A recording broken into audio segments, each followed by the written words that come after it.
우리 옆에 있는 사람이나 한번 인사해 봅시다. 우리 부활을 경험하는 예배 됩시다. 우리 앞뒤 사람 인사해 봅시다. 주님을 경험하는 예배 됩시다. 주님을 경험하는 예배 되게 예수님의 이름으로 축복합니다. 오늘 전하는 메시지 굉장히 여태까지 전했던 메시지도 중요했지만 정말 중요하면서도 위험한 메시지입니다. 제가 정말 목숨 건다는 말을 장난으로 하는 말이 아니라 진짜로 민감하고 목숨을 걸어야 되고 또 채널이 날아갈 수 있는 주제예요 오늘은. 그래서 요거를 밝혀야 되는 부분이기 때문에 제가 요 부분을 좀 준비했습니다. 왜 우리가 지금 이 시기 가운데 기도할 수밖에 없는지, 그리고 왜 이 예수의 세력이 우리나라를 이렇게 장악하려고 하는지 그동안 나누지 않았던 좀 민감해서 제가 뺐던 주제인데 요 주제를 오늘 좀 같이 나누기 원해요. 그래서 여러분들도 중보하는 마음으로 이 말을 듣기를 예수님의 이름으로 축복합니다. 옆에 있는 사람이 다시 한번 인사해볼까요? 마지막 때 목숨 건 예배자들 됩시다. 그런 예배자들 되길 예수님의 이름으로 축복합니다. 제 소리 조금만 줄여주십시오. 제가 방금 말한 것처럼 오늘은 3개월 동안 나눴던 그 예수에 대해서 조금 더 구체적으로 그리고 정말 민감하면서 이 대한민국에 일어나고 있는 실제적인 일을 좀 다루려고 합니다. 그래서 여러분들이 다른 때보다 훨씬 더 집중해서 이 말을 좀 들어주시면 좋을 것 같아요. 소리 좀만 더 줄여주십시오. 제가 계속 여러분과 3개월 동안 나눴던 것처럼 이 예수의 세력들은 지금 전 세계에 퍼져 있습니다. 요거에 대해서 정확하게 예언한 게 계시록 17장과 18장이죠. 7머리의 용이 각자의 머리가 있는데 그 머리의 몸통이 하나예요, 7개요? 하나입니다. 완전히 하나로 묶여서 머리만 7개이고 뿔만 10개일 뿐이지 사실은 한 세력을 통해서 이것이 나왔다고 이야기하고 있고, 특별히 계시록 17장 3절에서 4절 이하의 말씀을 보면 이것이 예수의 교환권이라는 것에 대해서 정확하게 예언을 하고 있어요. 근데 이것이 단순히 계시록만 예언하고 있는 것이 아니라 그동안 나눴던 것처럼 소선지서들이 다 그 얘기를 하고 있고 또 시편의 내용이 너무나 자세하게 그 이야기를 하고 있잖아요. 그러니까 진짜 우리가 3개월 동안 그 말씀을 토대로 시대에 일어나고 있는 일들을 뉴스를 통해 살펴봤는데 여러분 그런 일들이 일어나고 있어요? 안 일어나고 있어요? 실제로 일어나고 있어요. 얼마나 구체적으로 일어나는지 세 번째 인이 떼지면서 일어나고 있는 화폐 전쟁에 대해서 성경에서 예언했는데 그 전쟁이 진짜로 일어나고 있어요. 그러니까 지금이 우리가 그 앞에 기근의 때가 놓여져 있고 전쟁이 마무리되면서 하나님의 시간표로 들어갈 상황이 바로 우리 눈앞에 놓여져 있는 거예요. 근데 특별히 이 기근의 때부터 본격적인 전쟁이 시작한다고 얘기를 했어요. 그래서 이제 구체적인 전쟁이 시작이 될 텐데 이 전쟁이 아주 오래전부터 우리가 느끼기에는 세 번째 인이 떼지면서 경제적 기근으로 시작하지만 예수의 세력들이 500년 전부터 유럽을 장악해 버렸어요. 그 유럽을 장악한 세력들이 프랑스의 우상을 넘겨주면서 어떻게 했어요? 미국을 장악하고, 미국을 장악했던 사람들이 무대를 통해서 1907년 우리나라에 부흥이 임할 때 미국과 똑같이 가라지가 뿌려지는 것처럼 1907년부터 우리나라 가운데도 가라지가 뿌려지기 시작해요. 그 세력들이 복음이 자라나는 것처럼 여러분 주님의 시간표에 따라 복음의 교회가 자라나게 될 줄로 믿습니다. 근데 예수님이 그것이 자라날 때 가라지를 그냥 두래요. 왜? 지금 가라지를 뽑다가 교회도 같이 뽑힐 수 있으니 그것들을 허락하셨어요. 그래서 그 세력들이 우리가 모르는 사이에 누룩이 어떻게 해요? 퍼지기 시작해. 나무가 어떻게 해요? 돌감람나무가 자라기 시작해.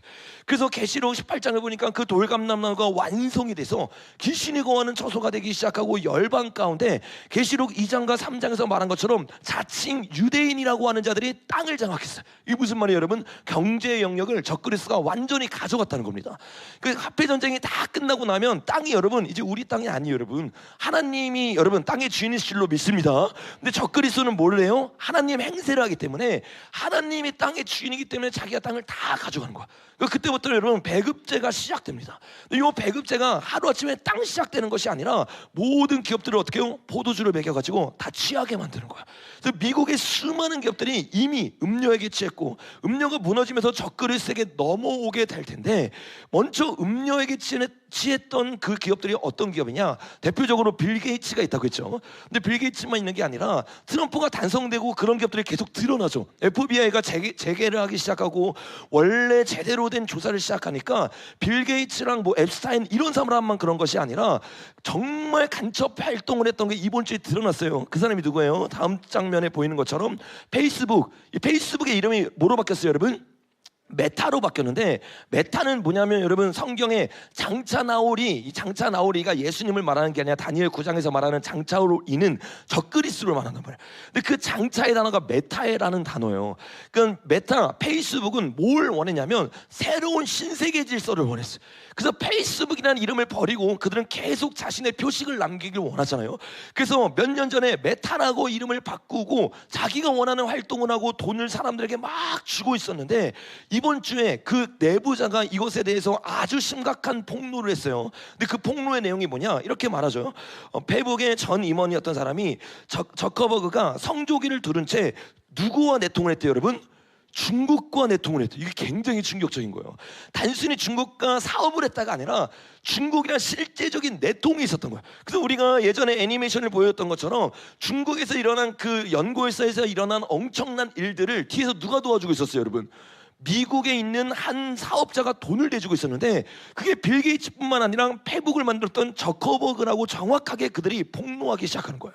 근데 그 폭로 내용이 너무 충격적입니다. 어떻게 도왔느냐, 실제적으로 다음 장면 보니까 이렇게 얘기합니다. 메타가 중국 진출을 시도하면서 공산당의 환심을 사려 했는데, 구체적으로는 중국이 대만, 홍콩 이용자를 검증할 수 있게 해주는 기술을 개발해줬고, 미국 내 중국 반체제 인사 페이스북 계정을 삭제하는데 협력했다. 그 페이스북이 뭘 했냐? 페이스북이 여러분 말 그대로 빅브라더를 만들 수 있는 모든 뭘 가지고 있어요? 빅데이터를 가지고 있단 말이에요.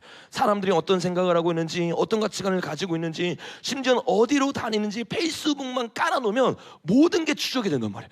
근데 중국이 홍콩과 대만을 잡기 위해서 뭐를 사용했냐? 페이스북의 도움을 받아요. 그래서 어떤 사상을 가지고 있는지 데이터를 통해서 정리하기 시작하고, 그 사람이 어떤 일을 꾸미는지, 더 나아가서 어디에 있는지 정확하게 알게 함으로 말미암아서, 예전에 제가 쇼츠에서 보여준 것처럼 시위를 하다가 여러분 잡혀가요, 안 잡혀가요? 실제로 잡혀가요.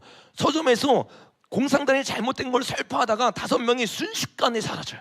이 일을 누가 도와줬냐? 미국에 있는 페이스북이 도와줬다는 거야. 단순히 이런 일만 도와준 게 아니에요. 다음 장면 보니까 뭐라고 말하냐면, 중국에게 뒷돈을 주기 위해서 사업을 하는데 몇 조의 사업을 한대요, 여러분? 26조의 사업을 하기 시작해. 그 26조의 사업을 하면서 대만과 홍콩에 있는 사람을 다 잡고, 그 사람들만 잡은 게 아니라 미국에서 진짜 북한의 국민들을 도와주고 있는 반중하는 사람, 그 사람들이 말하지 못하도록 어떻게 해요? 삭제를 하는 거야. 그 여러분, 실제적으로 미국의 오바마 때부터 이 바이든 때까지 계속해서 언론의 탄압이 있었습니다. 그 수많은 사람들이 눈이 막혀요, 기가 막혀요. 왜? 젊은 사람들이 다 뭐합니까? 페이스북이에요. 그리고 뭐예요? 인스타예요. 인스타랑 페이스북이 같은 회사이잖아요. 거기서 계속해서 잘못된 거를 눈에 넣어줘, 잘못된 거를 귀에 넣어줘. 그리고 제대로 된 진실을 어떻게 해요? 삭제하기 시작합니다. 단순히 글만 삭제하는 게 아니라 계정 자체를 삭제하고 쫓아내버리는 거예요. 여러분, 이런 일을 한 걸 트럼프가 정확하게 알아요. 소리 조금만 더 줄여주세요. 그래서 다음 장면에 보니까 이렇게 이야기합니다. 페이스북 같은 소셜 미디어 플랫폼들이 나를 지지하는 의견들을 차단했다. 트럼프가 직접 얘기하는 거야. 내가 1차 끝나고 나서 두 번째 했을 때 바이든에게 졌잖아요. 왜 졌냐? 페이스북에서 고의적으로 나에 대한 모든 의견들을 차단했다. 그래서 또 이렇게 말합니다. 특히 저커버그에 대해서는 내 낙선을 위해 모략을 꾸몄다. 그가 트럼프가 낙선되기 위해서 수많은 돈을요 민주당에게 투자합니다. 그리고 차단을 시킵니다. 지금 MBC가 하고 있는 일을 그대로 미국에서 하고 있었던 거예요. 근데 MBC가 지금 뭐래요? 단순히 중국을 찬양만 하는 게 아니라 실제적으로 중국을 도와줍니다. 이 일을 페이스북이 실제로 하고 있었어요. 여러분, 페이스북의 대표가 왜 중국 편에 들까요? 그 이유가 간단해요. 다음 장면에 보면 이 저커버그의 여자친구가 누구냐면 중국 사람이에요. 그러니까 계속해서 트럼프가 괜히 중국 사람과는 성관계도 하면 안 된다, 중국 사람이라는 연애도 하면 안 된다, 이런 법령이 실제로 떨어졌잖아요. 왜 떨어졌냐? FBI가 조사하기 전까지는 몰랐지만 그 내부에 있는 사정을 트럼프는 알고 있잖아요. 이미 알고 있었던 거야. 페이스북이 그 중국의 미인계를 통해서 중국 사람과 함께 중국에게 미국을 넘기고 전 세계를 중국의 1대1로를 이루기 위해 도와주고 있는 거를 트럼프가 정확하게 파악하고 있었던 거야. 여러분, 이 중국과 우리가 싸워 끝까지 해결될 줄로 믿습니다. 정말 무서운 거는 2, 3년 전에 우리나라에서도 발칵 뒤집어진 뉴스가 있었죠. 다음 장면 보니까 페이스북의 위치 서비스 꺼놔도 우리 위치가 추적돼요, 안 돼요? 돼요, 여러분. 이게 페이스북의 충격적인 이 사실이었어요. 처음에 가입을 할 때 동의를 하잖아요. 그 동의 가운데 내가 위치 서비스를 꺼도 빅데이터 가운데 내 위치를 파악할 수 있도록 허락합니다라는 거를 동의서에 넣어놓는 거예요. 우리 동의서 보통 다 안 읽잖아요. 그냥 넘기고 동의하잖아요. 이게 이미 전 국민이 다 동의를 해버린 거예요. 그러니까 전 국민의 모든 게 언제? 코로나 때 여러분 다 어디에 있는지 어디서 뭐 있는지 핸드폰만 켜져 있으면 다 드러나는 시대 가운데 그들이 우리를 노출시킨 거야. 코로나 때는 여러분 시험이었어요. 그리고 이제 이재명이 되고 나서 우리나라 가운데 그 심판의 날에 만약에 오게 된다면 여러분 핸드폰 쓰는 그 모든 사람들이 앞으로 예배드리는 모든 것이 추적당하게 될 거야. 이렇게 무섭게 그들은요 기술의 발전과 함께 그 사람들에게 포도주를 먹여서 자신의 나라를 확장하기 위해서 사용을 합니다. 근데 이런 영역이 단순히 기업 영역만 그러느냐? 그게 아니에요. 다음 장면을 보니까 예전에 한번 보여줬던 표인데 예수회가 제일 위에 있어요. 그 예수회가 1776년에 일루미나티를 만들었죠. 그리고 프리메이슨과 수많은 나라들 가운데 7대 영역에 포함된 사람들, 그 사람들에게 뭐 하기 시작하는 거예요? 경제뿐만 아니라 정치, 문화 모든 것에 곳곳이 침투해 들어가서 저커버그 같은 사람을 만들기 시작하는 거예요. 근데 여러분 이런 공산당이 제일 많은 곳이 어딘 줄 아세요? 다음 장면에 보니까 예수에 있다가 나왔던 신부가 있거든요. 그 신부가 만화책으로 이걸 실제적으로 폭로를 한 거예요. 그래서 만화책으로 나와 있어서 읽기 쉬운데 여기 보니까 이렇게 이야기합니다. 비밀 종교 단체들은 자기들을 후원하고 지지해주는 사람에 대해서 크게 영향을 받았다. 이 말이 무슨 말이냐면 예수회가 7대 영역을 장악하기 위해서 가장 먼저 선택했던 종교가 뭐냐? 이단들이라는 거야. 그래서 이단들에게 뭐 하기 시작해요? 돈을 넣어주기 시작해. 이단들은 진리가 안 중요하잖아요. 돈이 중요하고 수많은 사람들이 모이는 게 중요하잖아요. 돈으로 후원해 주니까 급속도로 크기 시작하는 거야. 제가 예전에 여러분에게 말했던 것처럼 대표적인 이단이 누구라고 했어요? 통일교죠. 통일교가 분명히 1950년부터 53년까지 3년 동안 전쟁이 일어나면서 모든 사람이 다 가난해졌단 말이에요. 여러분 이때 우리나라가 여러분 세계에서 가장 가난한 나라였어요. 근데 갑자기 3년 만에 말도 안 되게 부흥하면서 건물을 세우고 전 세계에 퍼져나가기 시작합니다.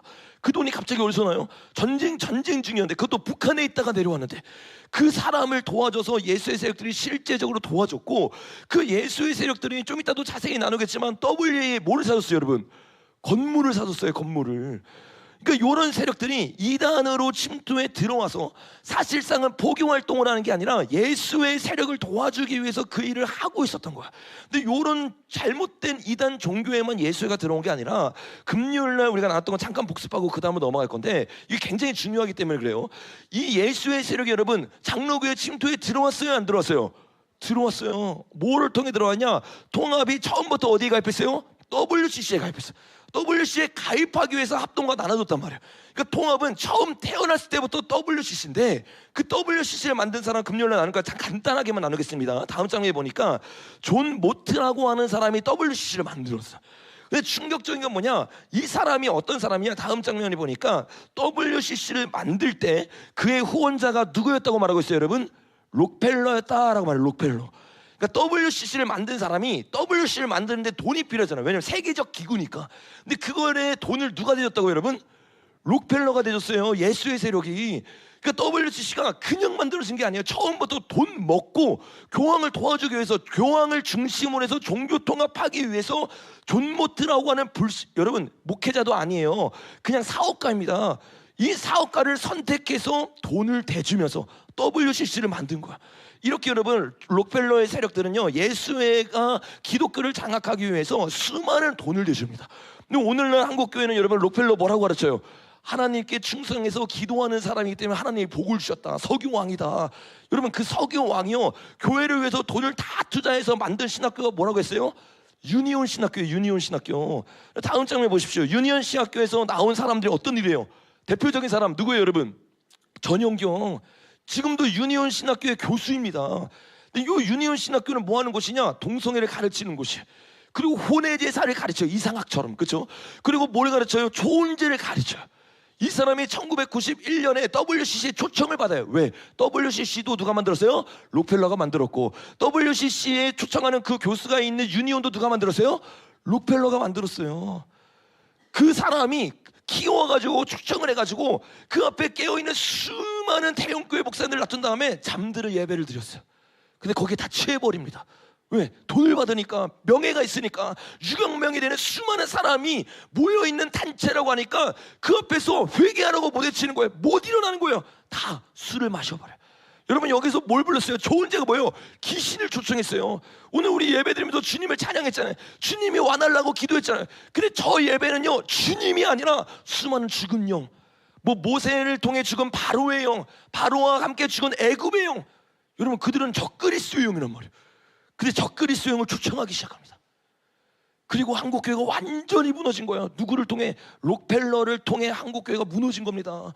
여러분, 록펠러를 통해 한국교회 대형교회만 무너진 게 아니에요. 또 거기 나왔던 사람 대표적인 목사가 또 누구라고 했어요? 여러분, 김민웅 목사. 요 김민웅 목사가 누구라고 했어요? 목사인데 뭘 했어요? 족불 집회를 만든 사람이에요. 이 족불 집회 한마디로 말하면 거짓의 영입니다. 수많은 사람을 선전하고 선동하는 영. 그러니까 여러분, 바리새인의 영이어서 이게 동시에 무슨 영이에요? 적그리스도의 피리의 영이에요. 그러니까 그 신학교에서 그 스피릿을 받으니까 거짓을 딱 보는데 몇 명이 모여요? 200만 명이 모였어요. 300만 명이 모였어요. 저들은요, 그냥 지혜를 가지고 하는 거 아닙니다. 저들도 악한 영에 사로잡혀서 지금 교회 안에서 영적 전쟁을 하고 있단 말이에요. 그 저들은 저렇게 열심히 자기 딴에 기도를 해요. 근데 우리는 저 WCC에 들어가면서 원래 한국교회는 기도의 교회였는데, 부르짖는 교회는 내통하는 교회였는데 30분 기도하는 게 이상한 게 아니에요. 여러분 아멘이십니까? 여러분 1부 예배 때 30분 40분 기도하길 예수님의 이름으로 축복합니다. 이게 당연했던 교회인데 지금 대예배 보세요. 여러분 안 부르짖어요. 언제 빨리 끝나나? 설교 한 20분 하고 30분 하고, 여러분 20분 30분 설교는 아닐 줄로 믿습니다. 네. 꼭 아닌 건 아니지만 20분 30분 동안 뭐 하는 거예요? 잠드는 설교를 하는 거야. 사람을 깨우는 설교라는 게 회개가 다 빠진 설교를 하는 거야. 이런 설교를 하면서 수많은 사람들이 잠들면서 부르짖는 걸 멈추고 오히려 사람들이 자파 사상에 빠지기 시작해. 그러니까 여러분, 요 두 사람이 결국엔 뭘 만든 거예요? 이런 김민석 같은 사람을 만든 거예요. 부정선거에 가장 앞장선 사람, 부정선거 시스템을 만든 사람. 그 뒤에 여러분 이제 아시겠죠? 악한 영이 뭐 하고 있는 거예요? 도사리고 있는 거야. 그들을 통해 김민석 같은 자가 나오기 시작한 겁니다.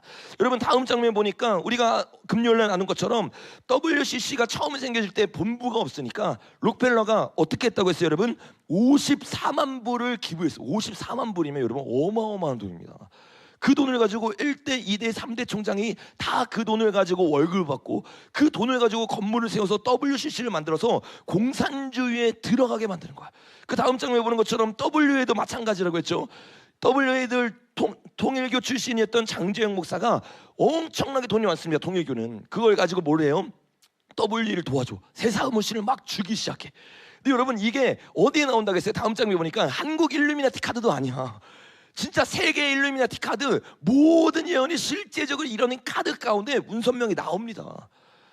그들이 그 예언을 이루기 위해서, 종교를 통합하기 위해서, 특별히 기독교를 죽이기 위해서 실제적으로 그 일을 하고 있는 것이 이런 모든 사실을 통해 드러난 거야. 금요일 나는 거 이제 마무리가 되는데 못 들은 분을 위해서 잠깐 설명을 한 거예요. 가장 충격적인 거, WA가 이것만 봐도 나쁘잖아요. 근데 더 충격적인 거, 금요일 설교를 들으시면 아시겠지만 첫 예배를 어디서 드렸어요? 다음 장면 한번 넘겨보니까 WCC가 이제 처음으로 총회를 만들어서 우리 WA 시작합니다 라고 말한 그 장소가 어디냐면 프리메이슨 홀이에요. 그것도 영국의 프리메이슨 홀입니다. 이거 그냥 음모론이 아니에요. 이거 어디서 가져온 거냐면 WA 홈페이지의 연혁에서 가져온 겁니다. 자기네들이 직접 얘기한 거예요. 뭐라고 말하냐? WA가 어디서 시작한 줄 알아? WA는 런던의 프리메이슨 홀, 런던의 프리메이슨 홀은 프리메이슨의 가장 본진입니다. 그 본진에서 WA의 예배가 드려지고 첫 출발이 됐어요. 그래놓고 뭐라고 말하는지 아세요? 우리 복음주의야. 우리 어디야도 안 섞였어. 복음주의 맞아요. 신복음주의예요. 양의 탈을 쓰고 있어요. 사람들을 속이면서 프리메이슨 자리에서 중성맹세한 자들이 WA를 만든 자들이란 말이에요. 그래서 그 다음 장면에 보니까 여기가 실제로 런던의 프리메이슨 홀입니다. 우리나라만 없지 영국, 호주 가면요 프리메이슨 홀이 굉장히 많아요. 근데 그들이 예배드렸던 장소가 어디라고 했어요? 다음 장면에 보니까 여기서 예배를 드렸어요. 여러분 WA 예배를 하나님께 올려드리고 복음으로 통일된다고 말하는 사람들이 이 체크문이 다 보여. WA 여기 뭐가 있어요? 삼각형에다가 전시안에다가 태양. 이게 뭡니까 여러분? 태양신 앞에 절을 하고 있는 거야. 그 다음 장면, 전시안이 딱 정확하게 정중앙에 있죠. 여기에 굵직굵직한 복음 전환자들이 다 모인 거야. 그 다음 장면, 프리메이슨의 교황이 앉는 자리. 여러분 이게요 WCC와 WA의 충격적인 실체입니다. 저도 그동안 WCC와 WA에 대해서 여러 번 얘기했지만 이번에 다시 정립하고 공부하고 연구하면서 너무 충격받았어요. 그냥 변질된 정도가 아니구나. 그냥 뭐 처음에 선교를 위해 시작했다가 변질된 정도가 아니라 처음 시작부터 돈을 먹은 거야. 구체적인 계획 가운데 시작한 거야. 근데 오늘날 한국교회는 뭐라고 말하냐? WCC는 나쁘지만 WA는 괜찮은 거다. 원래 괜찮게 시작했다. 변질된 거다. 아니 여러분, 시원에 지금 뭐 하고 있느냐? 그 죽음의 영을 다시 초청하고 있는 거야. 시원에 만약에 WA 그 대회가 열리잖아요. 여러분, 한국에 희망 없습니다. 마침표를 찍는 거예요. 그래서 지금 여러분 아무리 힘들어도 여러분 변벽한 집을 세울 때가 아니라 이 한국교회를 위해서 하나님의 성전이 회복되기 위해서 목숨을 걸어야 될 줄로 믿습니다. 그래서 여러분 다음 주에 열리는 그 집회 때 많은 사람들이 참석을 해요. 근데 정말 그 집회는요 중요한 집회예요. 왜 중요한지 이제 점점 더 나옵니다. 이게 얼마나 그 땅이 무서운 땅인지. 강주라는 땅이 여러분 상상을 초월하는 땅이에요. 그 땅을 뚫어내지 않으면요 열매가 WCC와 W예요. 뿌리는요 강주입니다. 이걸 알아야 돼요. 근데 우리가 영적인 맥을 보지 못하기 때문에 어디서 집회를 하고 또 무엇을 외쳐야 되고 어떻게 싸워야 되는지를 잊어버리는 거야.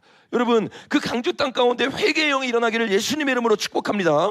자, 다음 장면 본 것처럼 여기까지가 제가 금요일날 여러분과 조금 나눴던 내용들입니다.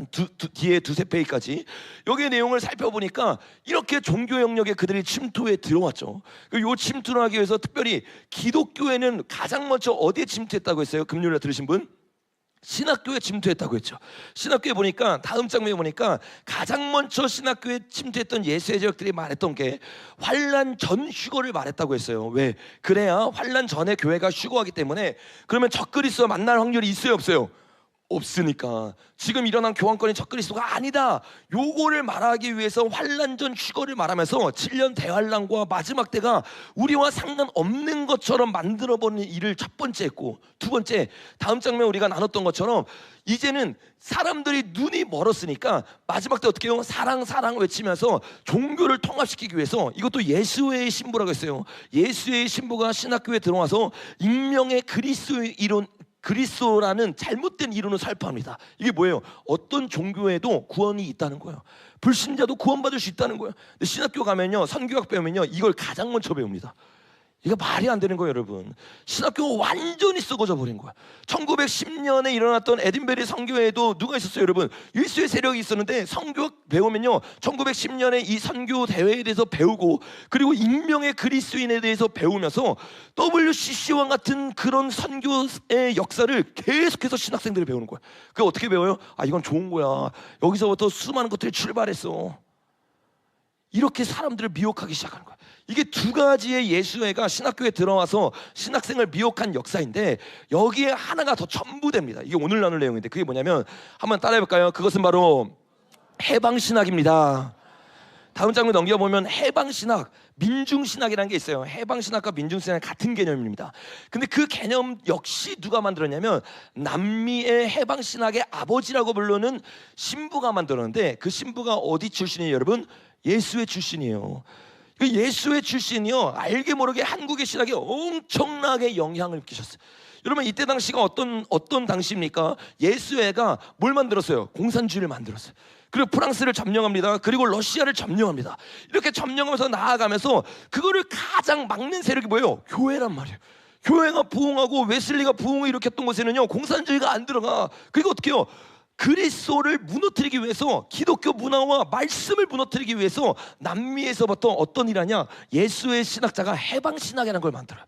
그 신학에 오염되기 시작하니까 어떻게 되냐면 예수 그리스도를 위해 나아가는 일이 뭐냐? 독재자를 무너뜨리는 일이에요. 부르주아를 깨트리는 일이에요. 우리는 가난한 자들을 위해 있다. 예수님은 가난한 자들을 위해 십자가 졌다. 우리는 예수님과 함께 바리새인을 무너뜨리고 서기관을 무너뜨리고 그들과 함께 새로운 나라를 만들어야 된다. 이게 해방신학이란 말이에요. 근데 그 바리새인이 누가 되는 거예요? 기득권이 되는 거예요. 보수가 되는 거예요. 여러분 이렇게 남미가요 10년 안에 싹 무너집니다. 여러분 남미 하면 여러분 가톨릭이 꽉 잡고 있잖아요. 그러니까 가톨릭이 잡고 있으면요 나라가 잘 살 수가 없어요.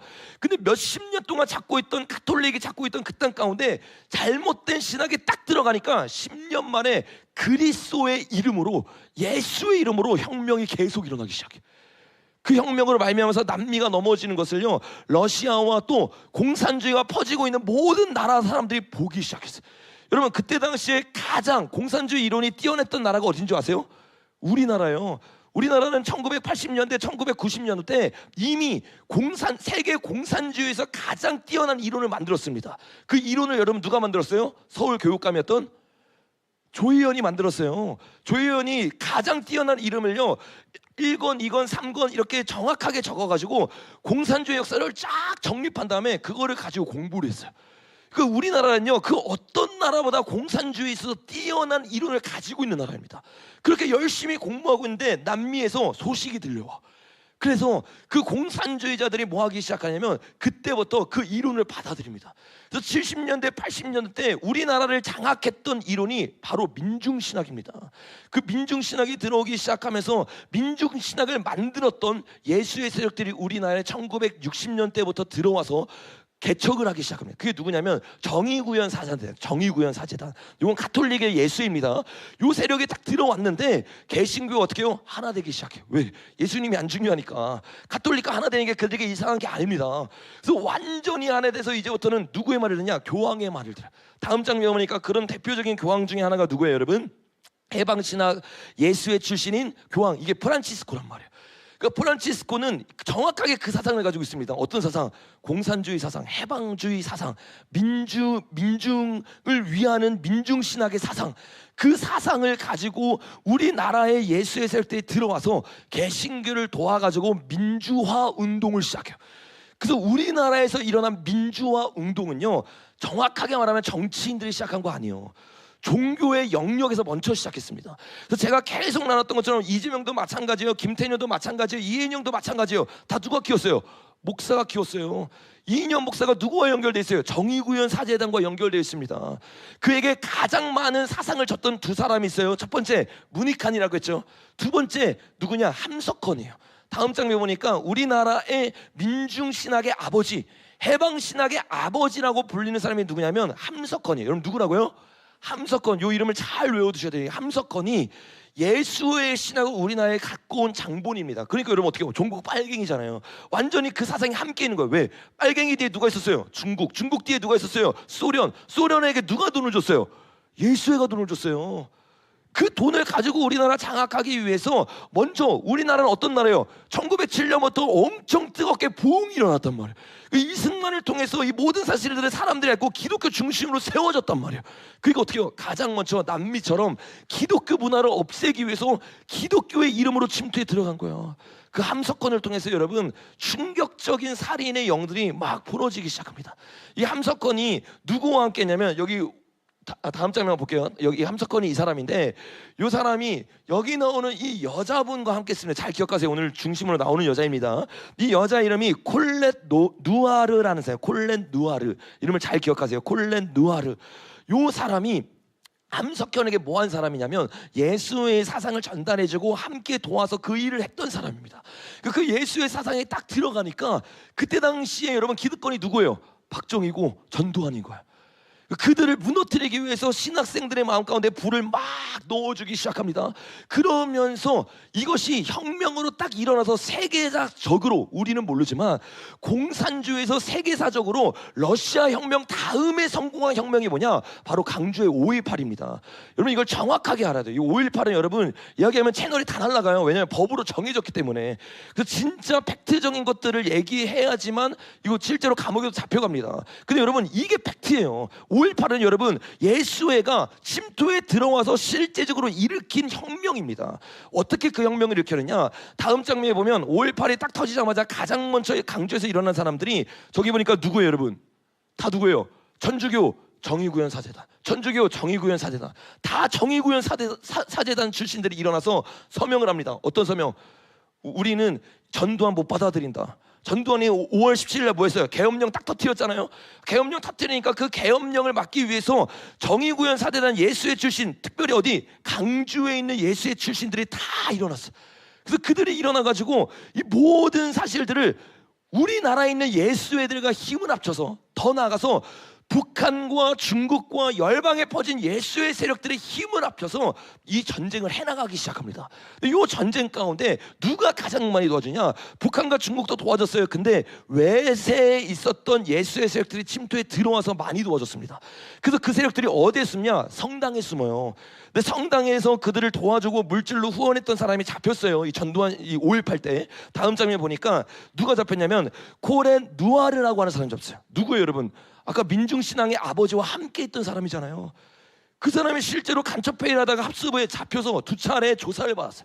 근데 그 조사를 받다가 그와 함께 이 빨갱이 세력들을 도와줬던 사람이 있어요. 그 사람들이, 외국인들이 다 잡혔습니다. 누가 잡혔냐면 프랑스 대사관 영사 장 블라트와 신부 최세구가 같이 잡혀서 조사를 받았는데, 최세구가 여러분 한국 사람이 아니에요. 프랑스 사람이에요. 다 잡혀왔더니 뭐냐면 프랑스의 예수회 출신들이에요. 수수무 끝에 최세구가 파리 외방정교회 소속 제제구 로베트 신부의 한국 이름이라는 것을 알았다. 뒤에서 그들을 다 도와주고 돈을 대주고 그들을 하나로 묶었던 사람, 이게 여러분 예수의 출신들이에요. 그래서 다음 장면에 보면 5.18이 열렸을 때 그 5.18을 가장 도와줬던 성당이 요 성당인데, 여기 딱 보이시죠? 십자가에 이 원이 있는 게 예수의 표식이라고 했어요.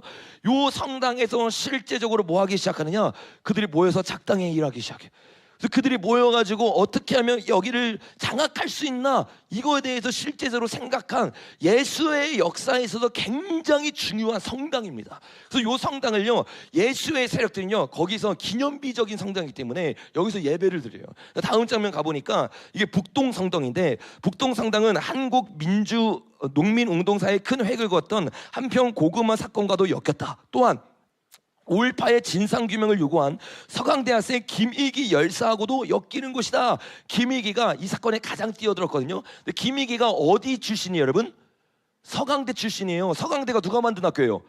예수회가 만든 학교예요. 서강대는 여러분 서울에 있습니다. 근데 이 5.18 때 가장 먼저 전국에 있는 예수회 세력들이 다 그곳에 모여가지고 그 일들에서 외치고 막 싸우고 죽으면서 열사로 둔갑하는 거야. 여러분 금요일날 나눴죠? 우리가 봤던 모든 순교의 영화들 대부분이 누구 거였어요? 예수의 거예요. 예수회가 자기가 원하는 적그리스도 나라를 확장하려고 했는데 그렇게 죽은 사람을 순교자로 바꿔가지고 그 밑에 있는 가족들이 지금도 돈 받고 있어요. 왜? 순교사니까. 피를 흘렸으니까 우리가 모금해줘야 된다. 5.18에서 일어나고 있는 일이 똑같이 일어나고 있는 거예요, 여러분.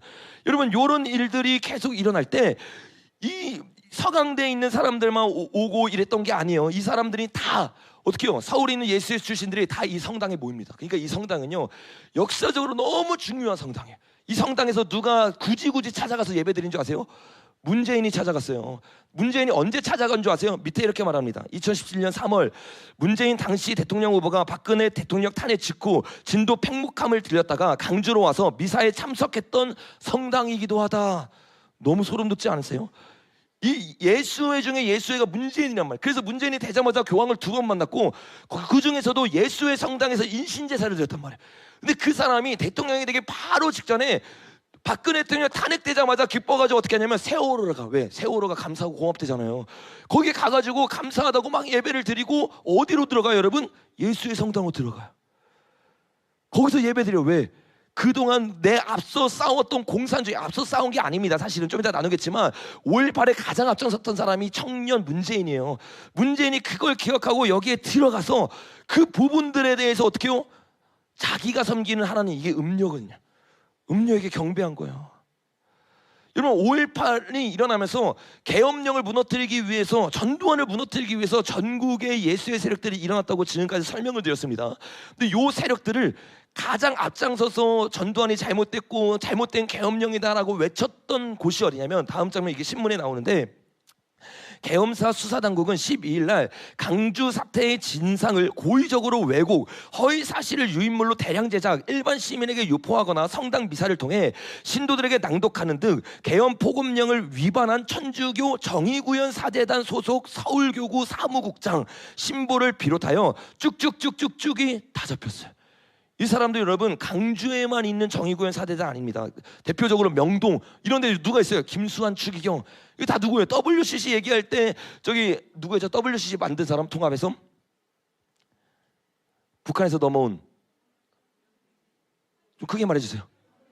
한경진 목사님, 한경진 목사와 함께 성철 스님 그리고 또 누구예요? 김수환 이 세 명의 종교통에 앞장섰던 사람이잖아요.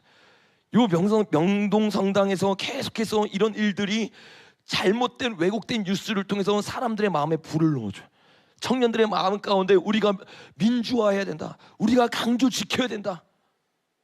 여러분 강주에서 일어난 5.18은요 지금 한국에서 제대로 된 보수가 가르치는 역사에서도 사실은 안고가 빠진 부분이 바로 이 부분이에요. 예수의 이야기를 빼고는요 5.18이 설명 안 됩니다. 가장 깊숙한 곳에 이 천주교 신부들이 들어와서 그 일을 하면서 누구를 앞장 세우느냐? 가장 유명했던 그때 당시에 정치인 후보였던 김대중을 앞세웁니다. 그래서 김대중이 여러분 강주 가면요 완전 영웅이에요. 우리 토요일날 가잖아요. 강주 처음 가보신 분은 깜짝 놀랄 겁니다. 거기 여러분 거의 북한입니다. 북한 같은 이 푯말들이 있고 말도 안 되는 일들이 있고 김대중 막 찬양해, 노무현 찬양해, 문재인 찬양해. 왜? 이 세 사람이 5.18의 주역이었거든요. 청년 때.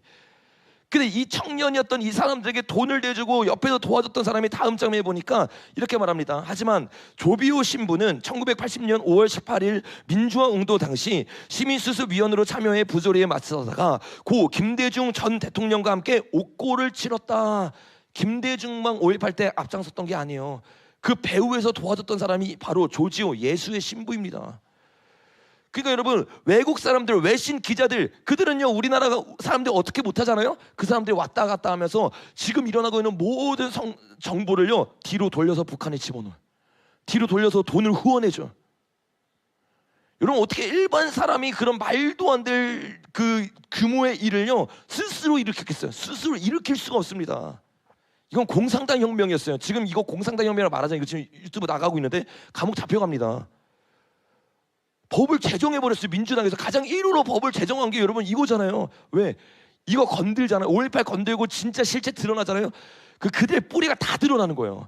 WCW의 뿌리가 5.18에서 시작했습니다. 정치권의 모든 뿌리가 5.18에서 시작했습니다. 지금 일어나고 있는 모든 현상이 5.18에서 시작했어요. 이 혁명을 시작으로 해가지고 그들이 지금 나라를 장악한 거예요. 그러니까 지금 보이고 있는 이 싸움보다 그들은 역사의 중요성을 알기 때문에 역사로 파고들어서 그 영역에서 어떤 뒷배우가 있었는지 드러나는 순간 한국에 있는 모든 뿌리가 다 드러나기 때문에 그거를 1호 법안으로 어떻게 해요? 막아버려요. 역사 왜곡이다. 돈 내라. 감옥 가라. 학교를 잘라버려요. 이게 여러분 강주의 5.18의 영적인 메시지입니다. 그래서 다음 장면에 가면 이 5.18을 항상 기르는 곳은 정의구현 사재단이에요. 여기도 지금 2023년에도 24년에도 25년에도 계속 곧 5.18 다가오는데 우리가 지금 다음 주에 집회를 강조하는 거는 굉장히 중요한 거예요. 다 있잖아요. 4월에 중요한 모든 것, 5월에 중요한 모든 것. 그 중간에 우리가 가서 지금 영적 전쟁을 한다는 거는 예수의 본진을 건드리는 겁니다. 제가 그냥 하는 말이 아니라 진짜 실제적인 영적 사실들을 말하는 거예요. 저들은 맨날 5.18을 기억합니다. 왜? 그거를 통해서 지금 이 나라의 모든 부정선거 시스템을 다 만들고 거기에 있는 사람들이 영웅이 돼서 대통령이 되고 영웅이 돼서 국회의원이 됐기 때문에 여러분 이 충격적인 사실을요 사실 알고 있던 사람이 누구냐면 박정희예요. 그리고 누구냐면 전두환이에요. 박정희가 여러분 가장 먼저 뭐 한 줄 아세요? 예수의 세력이 동남아시아 장악하기 위해서 누구를 썼어요? 화교 썼잖아요. 화교. 우리나라에서 화교를 쫓아낸 대통령이 2명입니다. 이승만과 누구예요? 박정희 대통령. 이승만 대통령이 쫓아내고 그 뒤에 또 들어와 중국이 스물스물 들어와. 그걸 박정희 대통령이 정확하게 알았어요. 그 박정희 대통령이 예수에게 안 놀아놨습니다. 정확하게 그들 쫓아내고 그들 다 없애버렸어요. 그 여러분 결국에 총살 당한 거예요. 이거 아셔야 돼요. 근데 총살 당하고 그 세력들을 딱 장악하려고 했던 사람이 예수의 세력던 김대중이란 말이에요. 근데 그걸 딱 막고 방해를 넣었던 사람이 누구예요? 전두환이란 말이에요, 여러분. 그 전두환이 딱 되자마자 전두환은 바로 예수의 타겟이 될 수밖에 없는 거예요. 왜? 이 모든 사실을 알고 그걸 딱 막은 거예요. 여러분, 전두환이 계엄령 안 일으켰잖아요. 윤석열 대통령이 계엄령 안 일으켰잖아요. 지금 여러분 5.18과 똑같은 일이 2015년에 일어난 겁니다. 그거를 정확하게 못 보면요, 5.18 때 그들이 끝까지 이루지 못했던 혁명을요, 지금 25년 6월 3일 날 이루려고 하는 거예요. 여러분 정말 저와 여러분이 이 깊은 영적 싸움에서 승리해야 될 줄로 믿습니다. 여러분, 이것을 전두환이 정확하게 알고 미국과 이 부분들에 대해서 얘기를 했어요. 근데 그때 당시에 이거 몰라요. 왜? 이게 잘못 터지면 세계대전 되거든요. 우리나라도 마찬가지예요. 여러분 25년에도 마찬가지예요. 미국과 이야기 안 됐을 것 같아요. 됐어요. 근데 이 5.18이 일어났을 이때도 미국과 긴밀한 이야기가 있었는데 그때 당시 몰랐어. 근데 2020년부터 그 기밀 자료들을 하나씩 풀기 시작했죠. 그 기밀 자료에서 나온 게 뭐예요? 다음 장면에 보니까 5.18 당일 계엄 사령관이 미국 대사에게 이거 통제 못하고 이 혁명 막지 못하면 베트남처럼 공산화된다. 이 세력들이 어떤 세력인지에 대해서 정확하게 미국에게 이야기했습니다. 이 세력이 공산화 세력이고 공산화되어 있는 예수의 세력이다. 전두환이 정확하게 알고 5월 17일부터 계엄령을 딱 터뜨리는 거예요. 이걸 딱 막으려고. 근데 여러분, 이걸 막으려고 하니까 그 세력들이 어떻게 해요? 그 세력들은 엄청나게 전략까지 들이거든요.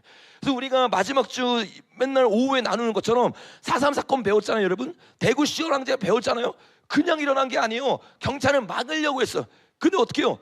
뒤에서 말에 항문을 어떻게 해요? 창으로 찔러요. 그래서 움직이면서 총이 발살되면서 어떻게 해요? 전쟁이 일어나게 만들어요. 효순이 미선이 사건 2002년 생각해보세요. 여러분, 탱크가 가고 있는데 사고를 당했어요. 그 사고를 이용해서 어떻게 해요? 자기가 원하는 혁명을 일으키려고 하잖아요. 근데 거기에 가장 본거지 4.3이 일어났고 4.3으로 말미암아 우리가 지난주에 나눴던 어떤 사건이 일어났어요? 여순이 일어났어요. 여순 사건이. 거기 여순의 가장 본거지로 있었던 그 곳 가운데 어떤 일이 일어난 거예요? 5.18 혁명이 일어난 거예요. 왜? 아주 오래전부터 거기는요 세뇌됐고 넘어가 있었어요. 다음 장면에 보니까 이렇게 말합니다. 이성교 현대사 포럼 대표가 여순 사건은 누가 일으킨 반란 사건이래요. 여러분, 남로당의 여러분 뭐예요? 북로당의 왕은 누구였어요? 김일성 맞죠? 김일성. 그리고 남로당의 왕은 누구였어요? 박헌영.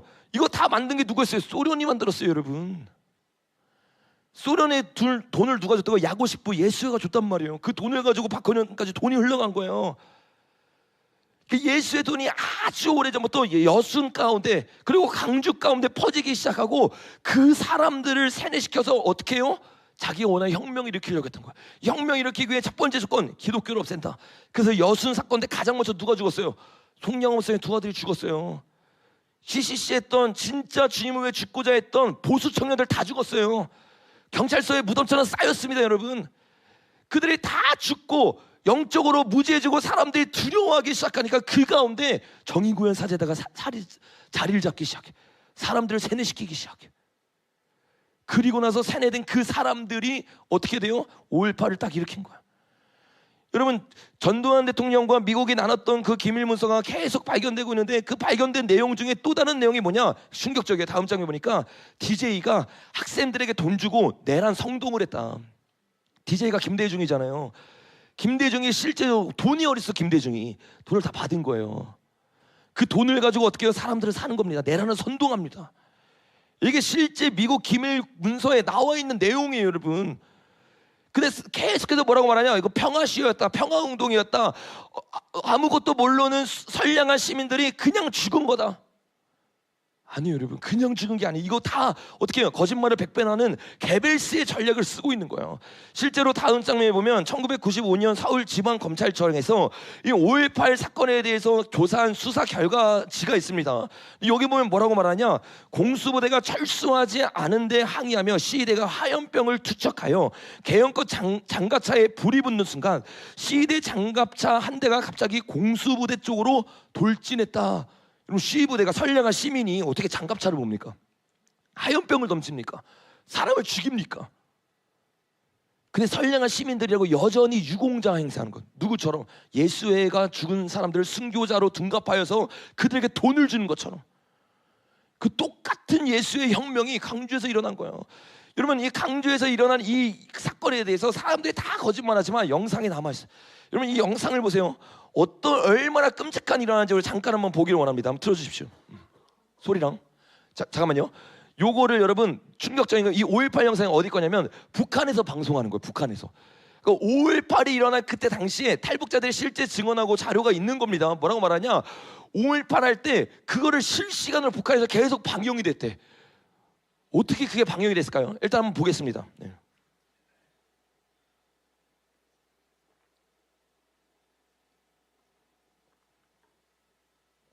누가 도와주세요. 가가지고 밑에 누르는 거.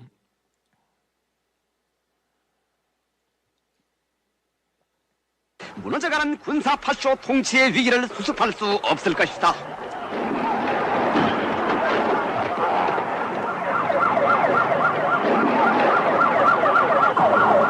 앞을 가리는 괴롭탄 가스를 헤치며 하군의 민주화와 유신체제의 철폐를 위한 성스러운 싸움의 한 길로 기세충천하여 달려나아가는 남조선 청년 학생들.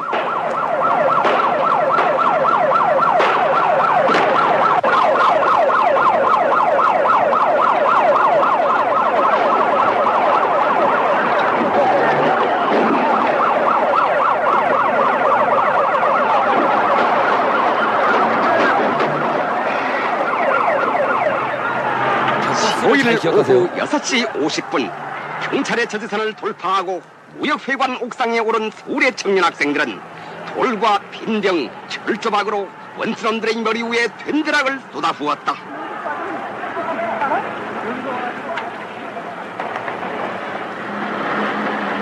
버스가 군인을 치는 거예요. 군인을.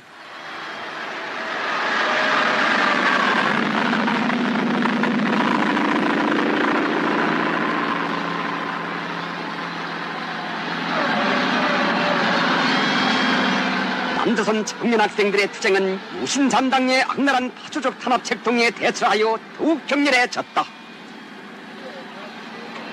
여기까지만 보겠습니다.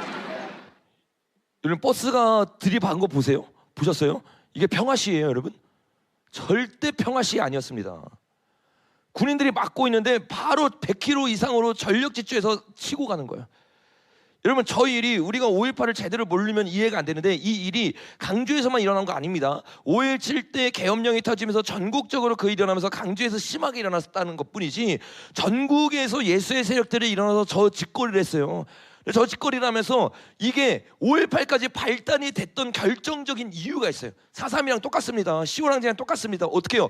먼저 쳐가지고 총을 발사하게 하는 거예요. 총을 발사하게 해서 총이 발사되면 어떻게 되는 거예요? 경찰이 정부가 우리 죽이려고 했다 이렇게 되면서 전국에서 들고 일어나서 5.18이라는 사건이 터진 겁니다. 근데 여러분 저렇게 버스를 몰고 가가지고 이 사건을 일으켰던 장본인들이 누구냐면 경희대 학생들. 경희대 예수의 학생들이 일어나가지고 그 일들을 하는데 경희대 그때 당시에 이 그 좌파를 이끌고 있던 지도자가 누구냐? 다음 장에 보니까 그게 문재인이에요. 문재인이 여기에 앞장서서 그 일을 했던 사람입니다. 여러분 김대중만 그 일을 했던 거 아니에요. 김대중과 문재인이 5.18 때였기에. 그러니까 5.18을 모르면요 지금 대한민국에서 일어나고 있는 실제적인 이 영적 실상에서 이해할 수 없는 거야. 예수의 세력들이 계속 일어나는데 그때부터 예수과 함께 해가지고 사람 죽이는 일, 그가 직접 한 게 아닙니다. 문재인이 인솔하는 경희대 시위대가 남대문에서 경찰 저지선을 뚫지 못했다. 여기서 시위대 행진이 막히자 문재인의 동부 몇 명이 시민버스 한 대를 탈취하여 승객들을 모두 내리게 하고 운전사와 안내 양 멱살을 잡아 버스 바깥으로 내동댕이 친 다음 그 버스를 몰아 경찰 병력 D를 향해 질주하였다. 이게 실제 사건입니다, 여러분.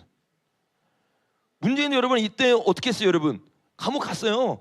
감옥 가가지고 자기 사시 합격했다고 그 나와서 인터뷰했잖아요. 거기서 막 노래했다고 너무 신나고 사시 합격했다고. 이때 잡혀간 겁니다, 여러분. 우리가 나누고 있던 문재인의 그 예수의 세력이 아주 오래전부터 그때부터 묶여져 있는 거예요. 왜? 살인을 저질렀어요. 그들이 원하는 대로 청년 때부터 모든 걸 다 했어요. 약점이 다 잡혀 있단 말이에요. 그러니까 여러분 지금 그들이 원하는 대로 움직일 수밖에 없는 거예요. 문재인 보세요, 여러분. 북한에 USB 넘기잖아요. 이런 일이 그냥 일어나는 게 아니에요. 더 충격적인 건 역사적 사실을 제대로 보면 그 뒤에 항상 정의구현 사재단이 있었어요. 예수의 세력들이 있었어요. 그 세력은 이때부터 우리나라 386 세대를 장악해서 이 나라를 장악하려고 했던 거예요. 딱 장악하고 나서 그들이 바로 하는 게 역사 왜곡, 입막음이잖아. 다음 장에 보니까 김대중이 뭐라고 말해요? 강주 항쟁은 비폭력으로 일관했고 보복이 없었으며 질서 유지했다. 보복이 없었대요, 여러분. 이재명이 얼마 전에 나와서 뭐라고 말해? 나는 평생 동안 보복을 한 적이 없는 사람이래요.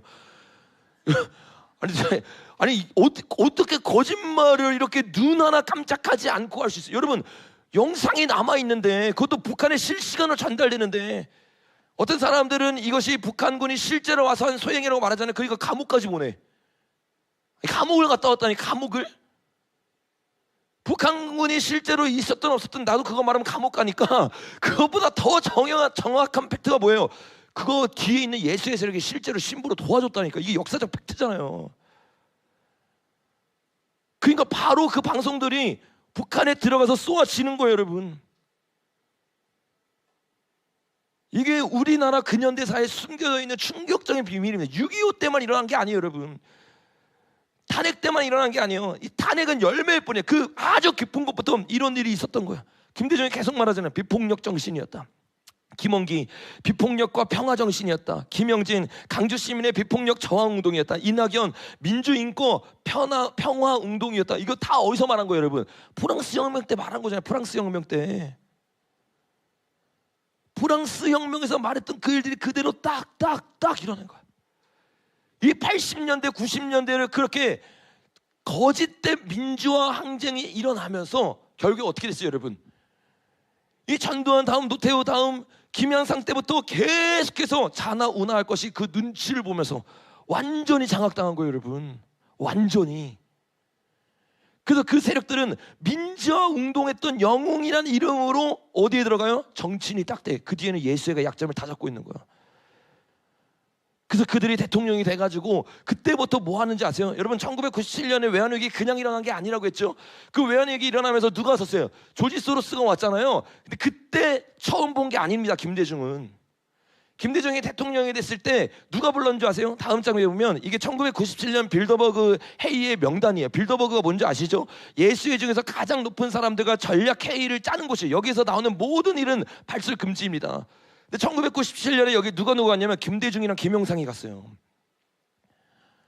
이게 절대로 우연이 아닙니다, 여러분.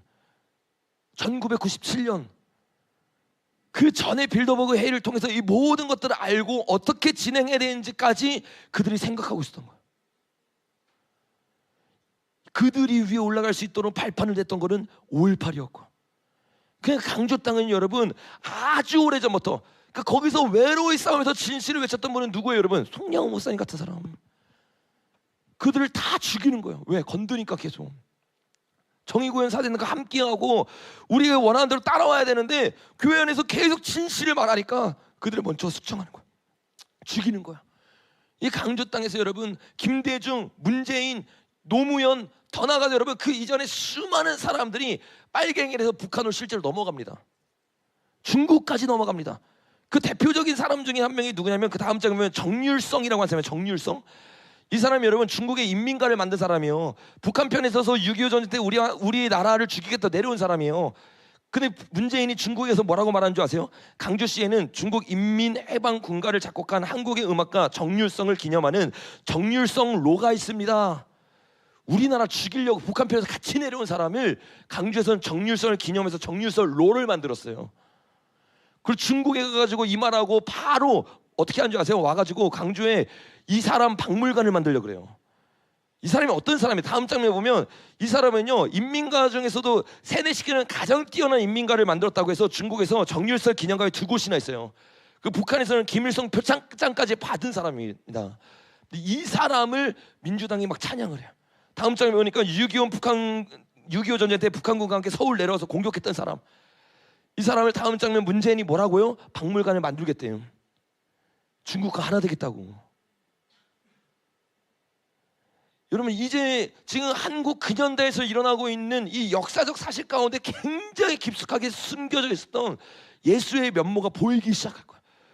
그러니까 여러분 그들은 악착같이 뭐를 파면 안 되는 거예요? 5.18을 파면 안 되는 거예요. 5.18을 말하면 안 되는 거예요. 그래서 양곡법이 1호 법안이기 전에 뭐가 1호 법안이었어요, 여러분? 5.18이 1호 법안이었어요. 그 넘어가자마자 다음 장면 보니까 어떻게 해요? 이거 폭도다, 총질이다 말한 강의 교수가 잘립니다. 기념재단은 5.18 왜곡 1호 고발로 이 교수를 어떻게 해요? 실질적으로 신고합니다. 고발합니다. 뭐 이렇게 실시간에서 말한 것도 아니에요. 그냥 강의를 하다가 5.18이 잘못됐다는 자신의 역사적인 가치관을 말했는데 바로 어떻게 해요? 신고하는 거예요. 잡혀가는 거예요. 말을 다 막아버리는 거예요. 지만원 박사님 여러분 아시죠? 가장 큰 고통을 당했잖아요. 감옥에까지 갔다 오잖아요. 5.18 얘기하잖아요. 다음 장에 보니까 어떻게 해요? 유튜버 채널 폐쇄합니다. 계정까지 삭제합니다. 국회의원이라는 작가가 뭐라고 말하는 줄 아세요? 다음 장에 보니까 한상혁이라는 자가 5.18 왜곡하는 영상 안 된다. 성착취물 안 된다. 구글 유튜브에 이 두 가지 영상은 반드시 없애줘야 된다. 성착취는 이해가 돼. 근데 5.18은 뭐예요? 그만큼 그들에게 이 5.18의 역사는요 너무 중요한 역사인 거야. 이 역사가 드러나면 나라가 뒤집어지는 거야. 이 역사가 드러나면 사람들이 개몽되는 거야.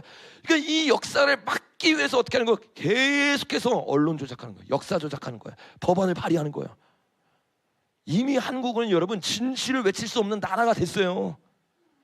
이 5.18이 시작으로 해서 6월 3일 날 우리가 그들이 만들었던 민주화항쟁을 역사적으로 그들이 성공한다면 그 다음부터는요 5.18뿐만 아니에요 여러분. 잘못 진실된 역사를 말하면 다 잡혀갑니다. 진리를 말하면 다 잡혀갑니다. 동성애죄라고 말하면 다 잡혀갑니다. 이게 우리 앞에 6월 3일 날 놓여있는 그 선거란 말이에요. 근데 그 선거의 기반을 만들기 위해서 민주화항쟁을 딱 일으키고 그 다음 장을 보니까 어떻게 해요? 기업들 다 삭스리해. 김대중이. 그리고 노무현, 문재인 누구랑 했어요? 송기인, 예수의 신부. 3개월 동안 이렇게 나눴는데도 아직 이걸 보고도 음모론이다 하면 이건 정말 그냥 자기가 보고 싶은 대로 보는 거예요. 모든 역사 가운데 이들이 항상 심어져 있는 거야. 김대중이 딱 되고 나서 2002년부터 뭐 하기 시작했어요 여러분? 중국의 부정선거 수출 나라로 만들기 위해서 우리나라 가운데 부정선거 만들기 시작한 거잖아요. 누구를 통해? 예수의 신학에서 배웠던 형 밑에 있는 동생 김민석을 통해. 이들은 이렇게 구체적으로 자기의 전략을 2002년 더 전 5.18 때부터 이 일을 준비한 거야. 그리고 25년까지 온 겁니다 여러분. 그 열매로 WCC가 나고 WEA가 나고 그 열매로 지금 부정선거가 일어나고 있는 거야. 이재명 같은 자가 나오고 있는 거예요. 그래서 제가 WC와 WEA 이 집회를 기도하면서 이거는 단순히 서울에서 하는 것이 아니라 가장 뿌리되고 시작이 됐던 그들이 성공했고 그들이 원하는 나라를 만들기 위해 출발했던 혁명지 거기가 강주란 말이에요. 여러분 그 맥을 정말 저와 여러분이 회개함으로 예배드림으로 뚫어내야 될 줄로 믿습니다. 여러분 이 일을 통해서 그 다음 장면 보니까 5.18은 이제 뭐가 돼요 여러분? 영웅이에요 영웅. 그래서 건드면 안 돼요 여러분. 5.18은 정치인이 건드면 다 어떻게 해요? 잘못됐다 사과하잖아요. 난리 나고 언론도 막 나오고 난리 나면 그냥 바로 다 사과해요. 왜? 성령이니까 성령. 건들면 안 되는 신의 영역같이 되어버렸어요. 예수의 영역이니까 6.25 참정보다 훨씬 더 많은 이익을 받아요. 이게 아까 다음 장면에 보면 아까도 말했던 것처럼 예수의 순교자를 순교자로 둔갑시켜서 돈을 받는 것처럼 5.18에도 똑같은 일이 일어나는 거야. 이게 딱 이해가 되잖아요. 그러면 이제 여러분 뭐가 이해돼요? 왜 5.18 영화들이 다 성공하냐? 성공할 수밖에 없는 거예요. 그대는 악의 영이 있는 거예요. 도와주는 세력이 있는 거예요. 그 5.18의 주제가 들어가는 순간 여러분 영화가 대박 납니다. 그 영화를 통해서 서울의 봄도 보세요. 난리 나잖아요. 택시기사 보세요. 난리 나잖아요. 그 모든 걸 통해 세뇌시키고 또 뒤에서 밀어주는 거예요. 왜? 예수의 영역을 도와줬기 때문에.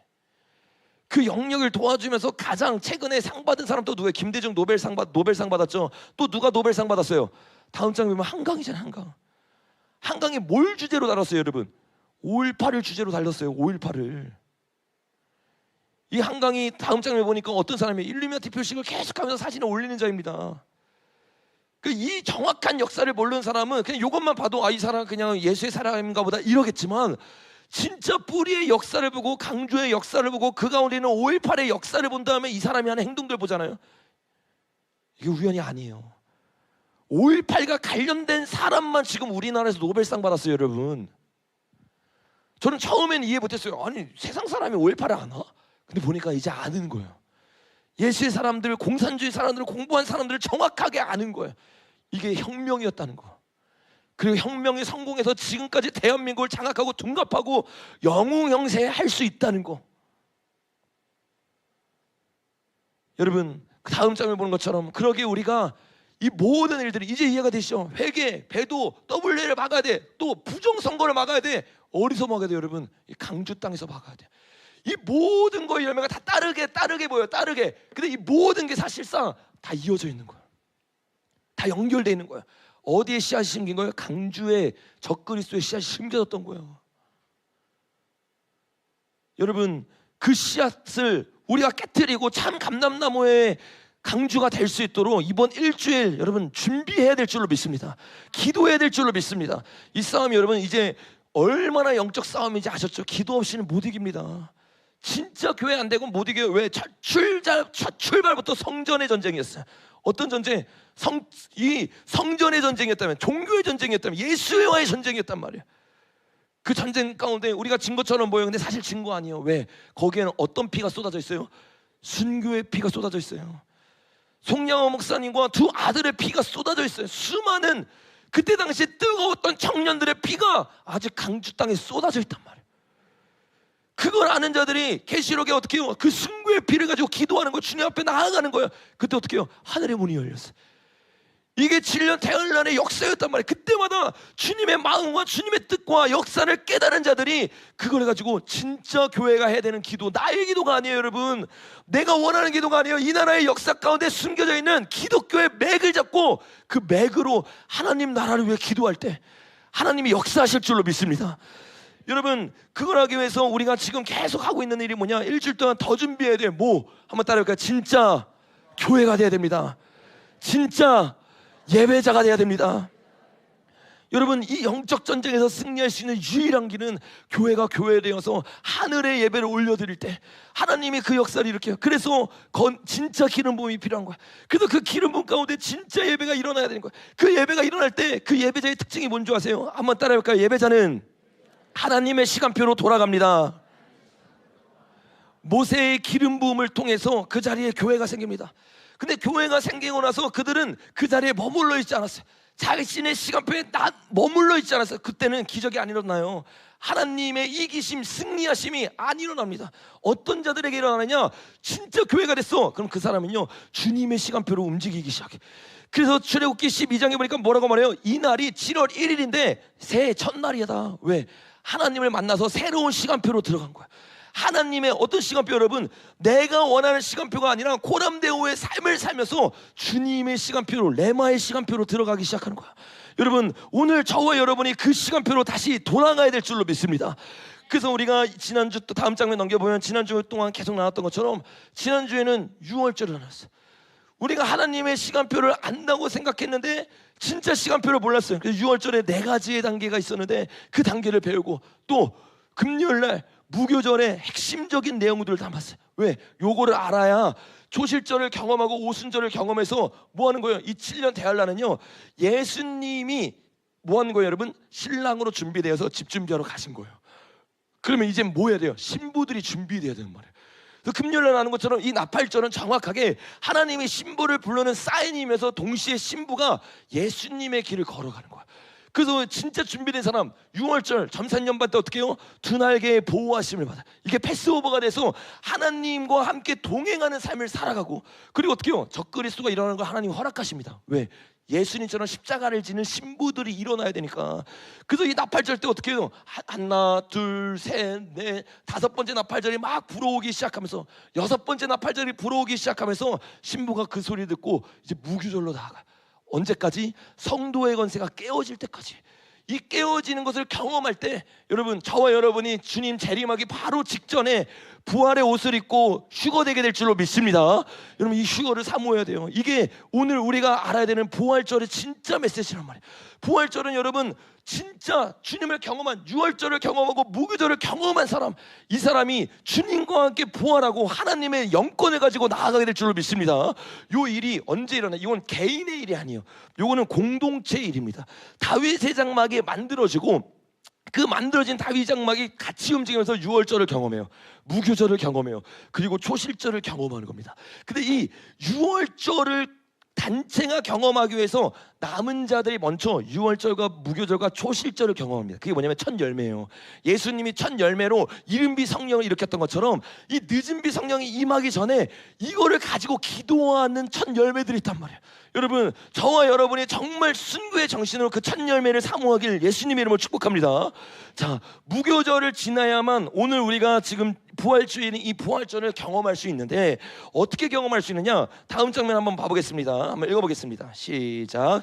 이래 동안에는 무교병을 먹고 무교병을 내게 보이지 아니하며 내 땅에서 누룩을 내게 보이지 아니하게 하라. 금요일날 나눴던 것처럼 이 7일 동안 뭐 하래요? 주님이 내 몸에 있는 모든 누룩을 제거하려. 이게 너무 은혜로운 거예요. 왜? 여러분, 여기 1회라는 숫자가 어디 나오는 숫자예요? 한일의 마지막 때 7년 대환란을 말하는 거예요. 이미 레위기 때부터 주님은요 7년 대환란에 대한 모든 예언들을 숨겨놓고 있는 거예요. 지금 여러분, 무교절의 때가 다가오기 전에 저와 여러분 안에 있는 모든 누룩이 없어져야 될 줄로 믿습니다. 이 누룩을 없애지 않고 종교놀이 하잖아요. 어떻게 돼요? 이스라엘에서 끊어지리라 말이에요. 다른 말로 말하면 유월절을 경험 못하는 거예요. 예수 그리스도의 보배의 피를 히브리서 10장 26절 말씀처럼 짓밟고 있는 거예요. 난 주님을 사랑합니다. 주님을 원합니다. 난 마지막 때 합니다. 주님을 위해 나아갑니다 하는데 여전히 죄짓고 있어요. 여전히 음란 가운데 있어요. 여전히 습관적인 죄 가운데 머물러 있어요. 시기에, 질투에. 뭐예요 여러분? 덕지덕지 묻어있는 거예요.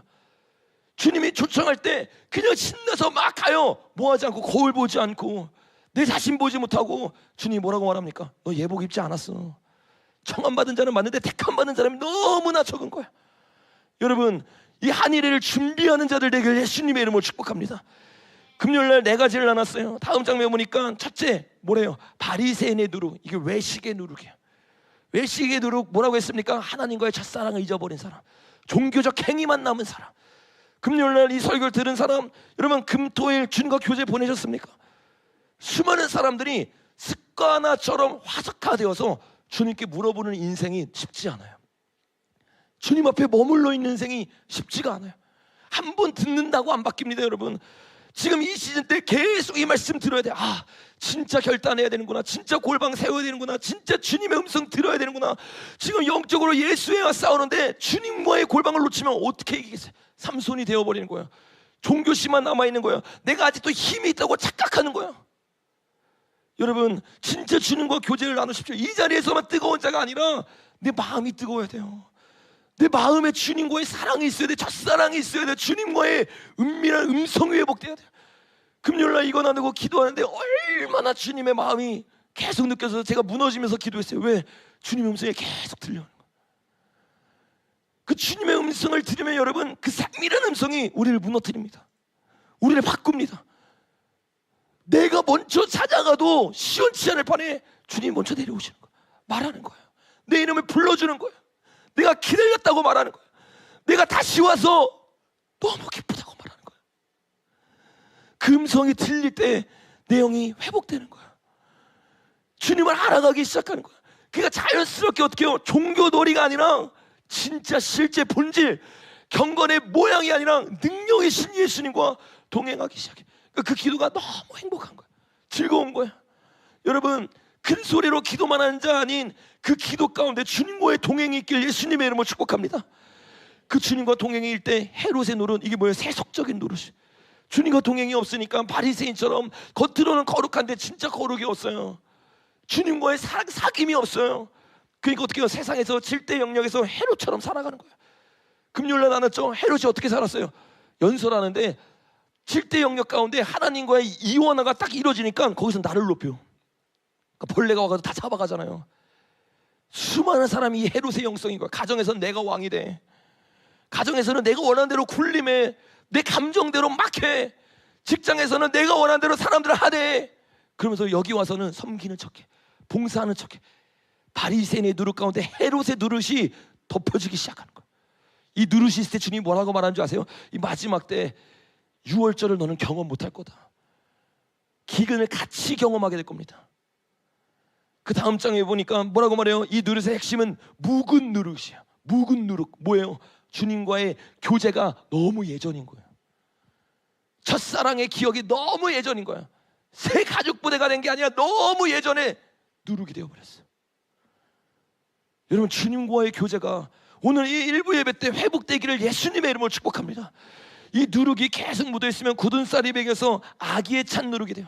주님은 우리에게 뭘 원했는데? 순전함을 원했는데 이제 순전한 기도가 없는 거야. 다고다고 기도인 거야. 주님, 나 잘 되게 해주세요. 주님, 내 가족 잘 되게 해주세요. 주님, 내 어려움 내 위로해 주세요. 다 나를 위한 기도. 예전에 주님을 처음 만났을 때는 순전했어요. 그냥 주님이 좋습니다. 주님의 나라가 좋습니다. 주님의 임재가 좋습니다. 주의 성전에 머무는 게 좋습니다. 왜 예수의 세력들이 전 세계를 장악하는 줄 아세요? 전 세계의 교회 가운데 이 순전함이 사라졌기 때문에 그래요. 첫사랑이 사라졌기 때문에 그래요. 주님과의 그 기도가 너무 속보이게 됐어요. 순전하지 않아요. 거룩하지 않아요. 진실하지 않아요. 여러분의 올려드리는 찬양, 여러분의 올려드리는 3시간의 예배, 순전함으로 가득 채우십시오. 여러분의 집에서 드리는 기도에 진실함으로 가득 채우십시오. 주님이 그 기도를 찾고 있어요. 그 예배를 이 땅 가운데 찾고 있단 말이에요. 우리가 다음 주에 강주에서 2시간, 3시간 예배 드릴 때 거기에는 순전함만 있어야 돼요. 집회를 할 때 수많은 누룩들이 껴요. 수많은 명예심, 수많은 자기중심성. 여러분, 그 집회 가운데 진실함과 순전함이 임할 때 주님은요, 그 예배를 기뻐 받으실 줄로 믿습니다. 그 예배를 기뻐 받기 시작할 때 누룩이 어떻게 해요? 벗겨지기 시작하는 거예요. 여러분, 이 누룩을 어떻게 벗기고 우리의 옷을 새롭게 할 수 있습니까? 그 방법은 하나밖에 없습니다. 다음 장면 같이 한번 읽어보겠습니다. 시작. 오직 흠없고 점없는 어린 양 같은 그리스도의 보배로운 피로 된 것이나. 계시록에 보니까 어린 양의 피에 그 옷을 어떻게 한대요? 씻어 희게 한대요. 우리의 누룩을 빼고 빨 수 있는 유일한 길은 보배로운 피로 가능한데, 이 보배로운 피가 뭐냐? 베드로후서에 이렇게 얘기합니다. 보배롭고 지극히 큰 약속을 우리에게 주사라고 말하는 거예요. 똑같은 보배로움이 사용되거든요. 이게 예수 그리스도의 피로 말미암는 성령의 역사를 말하는 거예요. 그 우리가 보배로워지기를 원하는데 그 보배로운 피를 어떻게 경험하느냐? 자, 베드로후서 1장 2절부터 천천히 한번 읽어보겠습니다. 시작. 하나님과 우리 주 예수를 알므로 은혜와 평강이 너희에게 더욱 많을지어다. 그의 신기한 능력으로 생명과 경건에 속한 모든 것을 우리에게 주셨으니 이는 자기의 영광과 덕으로서 우리를 부르신 이를 알므로 말미암이라. 이로써 그 보배롭고 지극히 큰 약속을 우리에게 주사. 여러분, 이 약속의 피를 어떻게 받느냐? 한번 따라해볼까요? 주님을 알므로. 여러분, 우리의 누룩이 어떻게 없어지는 줄 아세요? 아, 뭐 쟤랑 싸워야지, 뭐랑 싸워야지, 뭐 해서 없애야지. 맞아요. 근데 이거는요, 자칫하면 율법주의가 됩니다. 그리고 그거 우리의 힘으로 못 이겨요. 우리의 힘으로 경건 못 얻습니다. 생명 못 얻습니다. 핵심을 주님이 뭐라고 말하냐? 주 예수를 알므로. 이게 베드로전서부터 후서까지 일관되게 베드로가 말한 거예요. 그 베드로가 뭐라고 말하냐? 베드로전서 1장 7절부터 8절까지를 보면 믿음이 뭔 줄 알아? 보이지 않는 하나님을 사랑하는 거야. 1장 후반절에 뭐라고 말하는 줄 아세요? 너희가 외모로 하나님은 외모를 보지 않고 행위를 보신다. 그 행위가 뭐예요, 여러분? 계시록 2장에서 말하는 처음 사랑 행위를 잊어버린 것을 회개하라고 말하잖아요. 그러니까 베드로는 베드로서 1장부터 베드로서 1장까지 계속 처음 사랑을 말해요. 동행을 잊어버렸다. 주님과의 교제를 잊어버렸다. 너가 외식하는 에베소 교회가 됐다. 그래서 보배로운 피가 너에게 사라지고 누룩이 묻고 있다. 여러분, 이 마지막 때를 깨달았다면 우리가 돌아가야 될 것은 우리가 잃어버린 행위를 되찾는 것일 줄로 믿습니다. 그 처음 사랑 회복되기 시작하고 야다가 일어나요. 하나님과의 교제가 일어나요. 그때 은혜가 부어져요. 그때 평강이 부어져요. 그때 보배로운 피가 덮여지기 시작해. 그리고 나서 그 보배로운 피가 주 예수가 우리의 죄를 사하게만 하는 게 아니라 예수의 피로 이기게 될 줄로 믿습니다. 그래서 그 피의 능력을 뭐라고 말해요? 그의 신기한 능력으로 생명과 경건에 속한 것이 부어졌다. 우리의 경건이 아니에요. 우리의 생명이 아니에요. 오늘 우리가 주님 앞에 엎드려 회개하고 주님께 돌아가면 주님의 능력이 우리에게 부어지게 될 줄로 믿습니다. 이게 복음의 능력이에요. 이 능력이 두나미스인데, 두나미스가 제가 금요일에 나눈 것처럼 마가복음 9장 29절에 쓰여졌어요. 언제? 이르시되 기도의 다른 것으로 이런 종류가 나아갈 수 없느니라. 이런 종류가 원어로 뭐라고 했어요, 여러분? 귀신이 아니라 두나미스, 능력이라고 했어요. 능력. 하나님을 아는 건 곧 뭐라고 해요, 여러분? 기도예요. 기도는 다고다고 하는 게 아닙니다. 기도는 그냥 내 소원 성취를 위해서 108배 하는 게 아니에요. 기도는 주님과 대화하는 거예요. 기도는 주님의 임재를 사모하는 거예요. 기도는 주의 기름 부은 가운데 머물러 있는 거예요. 기도는 주의 얼굴을 구하는 거예요. 수많은 기도가 잘못됐어요. 수많은 기도가 땅에 떨어져요. 은사를 구합니다. 나의 능력을 구합니다. 그러나 진짜 기도자들은 그의 얼굴과 그의 성호, 그의 이름을 구해요. 주님과 만나길 원해요. 주님과 대화 나누길 원해요. 그 가운데 은혜가 따라오는 거예요. 경건이 생명이 따라오는 거예요. 여러분, 그래서 기도할 때 누룩이 사라지는 겁니다. 다음 장면에 보니까 예수께서 기도하실 때 용모가 변화되고 그의 옷이 휘어져 강체가 나더라. 여러분의 힘으로 여러분의 옷 절대 못 팝니다. 이 마지막 때 여러분이 거룩해질 수 있는 유일한 방법은 골방에 들어가 기도하는 거예요. 주님의 얼굴을 보는 거예요. 모세 보세요. 40일간 주님과 동행했습니다. 이게 출애굽의 가장 필요한 요건이었어요. 주님과 동행이 없었다면 주의 음성이 들리잖아요. 주님의 인도하심이 없어요. 그래서 수많은 사람들이 강야에서 굶어 죽는 거예요. 강야에서 주님 따라가는 게 아니라 내 방법으로 나아가다가 다 기근의 때 멸망하는 거예요. 근데 모세는 40일 동안 주님과 교제 나눴어요. 친구와 대화 나누듯이. 여호수아는 그것보다 더 깊이 주님과 사랑을 나눴어요. 그리고 어떻게 해요? 예수님처럼 얼굴이 강체가 나기 시작해. 옷이 바뀌어지기 시작해. 여러분의 영적인 옷을 오늘 안약을 뜨고 발라 정확하게 보기를 예수님의 이름으로 축복합니다. 여러분, 이 옷이 변하면서 누룩이 제거되는 게 동시에 뭐냐? 거듭남이에요. 그래서 성경은 이렇게 말합니다. 나팔 소리가 나매 죽은 자들이 썩지 아니할 것으로 다시 살아나고 우리도 변화되리라. 후련히 우리의 몸이 빛의 몸으로 변화되기 시작해. 이게 마지막 때 일어나지만 동시에 우리가 거듭날 때 일어나는 거예요. 저와 여러분이 진짜 거듭나서 진짜 옷을 입는 자들 되길 예수님의 이름으로 축복합니다. 여러분, 이 진짜 옷을 입고 무교절을 경험한 사람들 동시에 어떻게 된다고요? 내가 회개함과 동시에 거듭나는 겁니다. 그것처럼 내가 주님 앞에 완전히 엎드려지고 오늘 내려놓을 때, 내 주권을 내려놓을 때 내 옷이 바뀌어지기 시작하면서 부활을 경험하는 거예요. 여러분, 이 부활을 경험할 때 우리 가운데 나타나는 일이 있어요. 다음 장면 한번 넘겨보겠습니다. 자, 그 다음 장면, 시간이 없으니까 조금씩 넘어가겠습니다. 여기 보니까 예수님이 먼저 첫 열매가 되셨죠. 그래서 레위기의 조실절, 오늘이 조실절입니다. 이 조실절에 어떤 일이 있었어요, 여러분? 곡식단을 주면서 제사장에게 주기 전까지 아무도 만지지 마라. 그 예수님이 되셔서 어떻게 했어요? 요한복음에서 자기를 만지려고 하니까 만지래요, 만지지 말래요? 만지지 말래요. 왜? 부활의 첫 열매가 됐으니까. 이 부활의 첫 열매 되신 예수님을 보면서 와, 예수님 부활하셨다, 이게 아니라 진짜 신앙은요, 같이 죽고 같이 부활하는 거예요. 그 죽을 때 부활이 어떻게 일어나냐? 자, 로마서 6장 말씀 우리 큰 목소리 한번 읽어봤으면 좋겠습니다. 우리 악기팀 좀 나와주십시오. 시작. 만일 우리가 그의 죽으심과 같은 모양으로 연합한 자가 되었으면 또한 그의 부활과 같은 모양으로 연합한 자도 되리라. 내가 죽을 때 동시에 어떻게 돼요? 부활이 일어나는 거야. 그래서 무교절날 뭐가 있어요? 반드시 초시절이 껴있는 겁니다. 6월절과 무교절이 같은 날이에요. 무교절이 시작되면서 6월절이 시작되면서 무교절 7일이 시작됩니다. 그리고 그 무교절 7일 가운데 안식 후 첫날, 그날이 뭐예요? 부활절, 뭐예요? 초실절이에요. 내가 죽을 때 초실절의 역사가 일어나는 거야. 그 초실절의 역사가 오늘 저와 여러분들이 일어날 때 어떻게 되냐? 다음 장면에 보니까 예수님이 내 안에 들어오는데, 예수님이 누구예요? 한번 따라해볼까요? 예수님은 부활이십니다. 예수님은 생명이십니다. 생명이요 부활의 영이 우리 안에 들어오기 시작하는 거야. 죽어있던 나의 영을 살리기 시작하는 거야. 그래서 예전에는 육체를 이길 수 없었어요. 죄를 이길 수 없었어요. 세상을 이길 수 없었어요. 예수를 이길 수 없었어요. 너무 작은 자였어요. 근데 교회가 진짜 주님께 돌아가면, 이 자리가 종교의 영역이 아니라 이 자리에 계신 주님을 인정하면 부활이요 생명의 영이 저와 여러분의 영을 바꾸기 시작하는 거야. 메말랐어요, 뼈였어요, 군대가 아니었어요. 그 군대 가운데 성령의 바람이 불 때 하나님의 군대가 오늘 일어나게 될 줄로 믿습니다.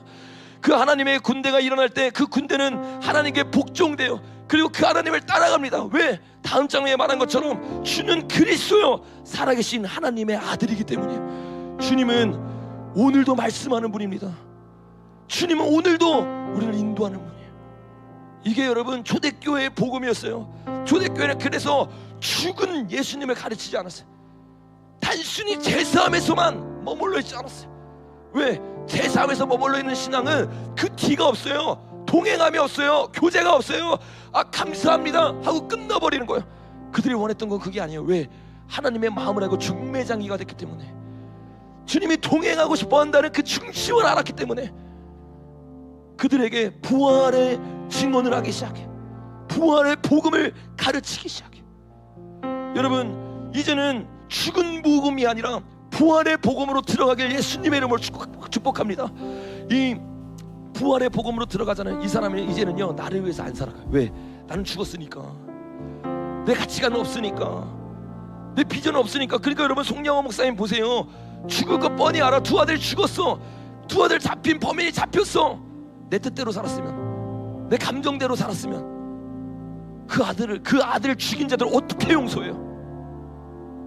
하나님께 완전히 굴복되었어요. 성령의 충만한 가운데 그 부활을 믿는 자였어요. 그러니까 용서하는 거야. 그때부터 송영호 목사님은 나를 위한 인생이 아니었어요. 그래서 딸을 보내잖아요. 동인인가요? 딸 이름이 기억 안 나요. 딸을 보내가지고 어떻게 해요, 여러분? 이야기하잖아요. 용서했다고 말하고 와라. 이게 하나님의 인생을 사는 자들, 예수와 싸워 이길 수 있는 그들이 목숨을 죽일 수 있어도 그의 영혼을 이길 수 없는 그 위대한 하나님의 사람들의 모습이에요. 저와 여러분이 이 마지막 때 이 순교의 정신을 갖고 있는 자들 되길 예수님의 이름으로 축복합니다. 이 순교의 정신을 가진 자는 이제 하나님의 시간표로 돌아왔기 때문에 초실절에 뭐 하는 줄 아세요? 초실절은 다음 장에 보니까 이렇게 말합니다. 요제로 곡식을 가져온 날부터 세워서 7 안식일의 수요를 채우고 7 안식일 이튿날부터 합하여 50일을 뭐하래요? 계수하여 라고 말해요. 이제 내 시간표에서 하나님의 시간표로 돌아가서 하나님의 시간을 보는 사람으로 바뀐 거야. 하나님의 시간, 어떤 시간이에요? 오순절의 시간이에요, 여러분. 이게 굉장히 놀라요. 다음 장면 보면, 전 장면 잠깐 다시 한번 넘겨보세요. 뭐라고 말하냐? 어떻게 쉬냐? 7 안식일을 이튿날부터 합하여 50일. 무슨 말이에요? 곡식단을 가져온부터 세워서 7 안식일의 수요를 채우고, 이게 뭐예요, 여러분? 7번을 70번. 다음 장면 넘겨보시면, 그래서 오순절을 77절이라고 부르는 거예요. 77절. 이게 굉장히 놀라운 거예요. 왜 굉장히 놀라운지 아세요, 여러분? 하나님이 초실절을 통해서 77절을 세라라고 말했죠. 77절이 뭔지 아세요, 여러분? 7 곱하기 7이 49고 49는 희년이에요. 희년이 무슨 수라고 했어요, 여러분? 하나님의 나라의 수입니다. 이제는 나의 기도로 오순절을 위해 기도하는 게 아니라 성령이 임하면 내가 복받을 거야. 성령이 임하면 내가 구원받을 거야. 성령이 임하면 하나님이 일어날 거야. 이게 아니라 성령을 구하는 목적 자체가 뭐야? 7 곱하기 7 희년 하나님의 나라를 구해라. 기도가 완전히 바뀌어진 자가 되는 거야. 주님을 따라가는 자가 되는 거야. 그래서 여러분, 항상 하나님의 일에는 이 희년이 있었어요. 다음 장면 한번 넘겨보시면, 제가 예전에 한번 설명했던 거죠. 모세의 장막부터 솔로몬의 성전까지 정확하게 490년입니다. 뭐라고 말합니까? 이스라엘 자손이 애굽 땅에서 나온 지 480년이요 솔로몬이 이스라엘 왕이 된 지 44년 15월 곧 둘째 달에 솔로몬이 여호와를 위해 성전 건축을 시작하더라. 480년부터 성전 건축을 시작해서 11년 걸렸어요. 정확하게 490년을 채우고 성전이 완성됐습니다. 490이 무슨 수라고요? 하나님의 나라의 수이기 때문에. 근데 여기만 그런 게 아니에요, 여러분. 모세가 일어나기 전에 400년 동안 공백기가 있었어요. 언제까지? 요셉의 교회가 없어졌을 때, 요셉의 교회, 요셉의 창고가 성전이라고 했잖아요. 요셉의 성전이 끝나고 400년이 지나고 모세가 80살이 됐어요. 그게 뭐예요? 480년이잖아요. 480년 희년의 숫자마다 하나님이 성전을 재건했단 말이에요. 솔로몬 성전에서 스룹바벨 성전 역시도 마찬가지입니다. 역대에 보니까 주님이 이렇게 얘기해요. 이에 토지가 황폐해진다. 왜? 예레미야가 말하는 거예요. 너희가 하나님을 경외해서 하나님이 땅의 주인인데 안식년 지키지 않았다. 희년 지키지 않았다. 그래서 주님이 그들에게 70년의 형벌을 내리십니다. 왜 70년이에요? 땅이 안식년을 누림같이 안식하여 70년을 지냈으니, 70이 왜 70이냐? 안식년을 그들이 70번을 안 보냈어요. 그래서 70이 있는 거예요. 그러면 안식년이 7년이니까 7 곱하기 70년 하면 몇 년이에요? 490년이에요. 490년 뒤에 정확하게 스룹바벨 성전이 세워집니다. 그리고 이 성전이 세워지고 나서 성벽이 언제 만들어져요? 445년. 이게 느부갓네살 2장에 나오는 시기잖아요. 445년부터 445년이 되라고 30살이 더해지면 예수님의 십자가 사건이에요. 정확하게 490년.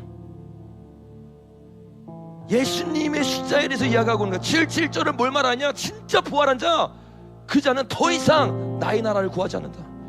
음료의 나라를 구하지 않는다. 하나님 나라를 위해 기도하는 자가 된다. 오늘 저와 여러분이 이 부활절 때 주님이 나를 위해 부활하실 때 감사하다, 이 정도로 끝날 예배가 아니라 인격 자체가 바뀌어야 되는 거야. 가치관 자체가 바뀌어야 되는 거야. 나아가야 되는 방향 자체가 바뀌어져야 되는 거야. 여러분, 이 조실절날 진짜 부활해서 하나님의 뜻을 따라가는 자 되길 예수님의 이름으로 축복합니다. 이 490년이 지나고 예수님의 십자가 사건 때부터 다시 490년이 뭐예요 여러분? 이게 71회예요 70 곱하기 1회가 7이잖아요 490년 하나님의 나라란 말이에요. 근데 그 나라가 언제 완성이 된다고 얘기하고 있어요? 마지막 한 일회가 남겨졌다. 그래서 그때가 언제인지 몰라요. 쭉 되면서 마지막 한 일회가 시작되고 나면 예수님이 재림해서 에스겔 성전, 이게 천년왕국의 성전이란 말이에요. 이 성전이 다시 한번 회복이 되는 거야. 그래서 이것을 아는 자, 다음 장에 보니까 아는 자들은 어떻게 해요? 하나님이 우리 날 개수함을 알게 하셔서 지혜로운 마음으로 기도하기 시작해. 그 사람 때를 분별하지. 이게 시편 기자의 고백입니다. 하나님이 우리를 개수하게 하신다. 하나님이 때를 보게 하신다. 징조를 통해서, 마태복음 24장을 통해서, 계시록 여러 가지 말씀들을 통해서 우리에게 보게 하시는 거야.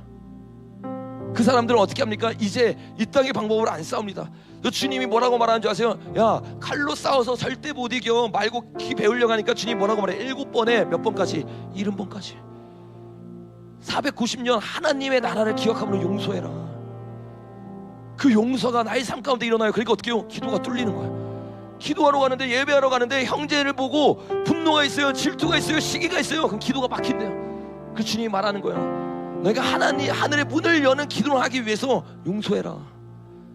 용서는 누구만 할 수 있는 줄 아세요? 나를 내려놓은 사람, 내 자존심을 내려놓은 사람, 십자가에 나를 못 박은 사람. 여러분, 오늘 용서하지 못했던 그 모든 상처를 십자가에 못 박아 새롭게 부활하는 자들 되길 예수님의 이름으로 축복합니다. 이거를 깨달은 사람, 이제 결론을 맺고 좀 기도했으면 좋겠는데, 다음 장에 보니까 그 사람들이 바로 이 늦은 비의 첫 열매들이에요. 하나님의 조실절 25년부터 굉장히 중요한 한 해가 시작될 거라고 말했어요. 특별히 중요한 이 조실절, 그리고 우리가 6월에 오순절에 들어가잖아요. 그 25년 오순절에 어떤 일이 일어날지, 26년 오순절에 어떤 일이 일어날지 몰라요. 그런데 우리는요, 그게 언제 일어나든 상관없어요.